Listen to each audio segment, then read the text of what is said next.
هواية مسجات تجيني على الانستغرام وعلى التليجرام بانه استاذ اني ضبطت الماده بس بقى عندي الفصل مثلا الرابع مو كلش قاري وما مضبطه، هل ممكن انه اني اتركه واجيب درجه كامله؟ من هسه اقول لك بابا انت اذا تفكر هذا التفكير الغي الدرجه الكامله والغي المية من دماغك. زين شلون استاذ؟ ليش؟ ما ممكن ان اتركه؟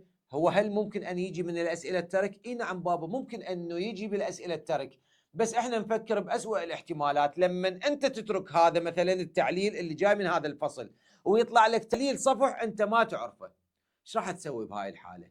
اذا تركت الاثنيناتن طارت من عندك 3 درجات وتحولت درجتك من ال100 لل97. لذا نقرا كل شيء ونضبط كل شيء. زين استاذ واذا ما لحقت اقرا هذا الفصل؟ انا لقيت لك الحل بانه انا سويت لك مراجعه مركزه لكل المنهج، وتصور بانه فصل الوراثه 3 محاضرات، الفصل الثالث باذن الله 3 محاضرات، الفصل الرابع محاضره. يعني انت تترك درجه او درجتين او 3 بس على مود ما تقرا محاضره وحده. لذا اقراها واحنا دائما وياك، وراح نكون باذن الله سبحانه وتعالى نقودك حتى تاخذ الدرجه الكامله بالامتحان الوزاري وتفرحني وتفرح ماما وبابا. باي باي.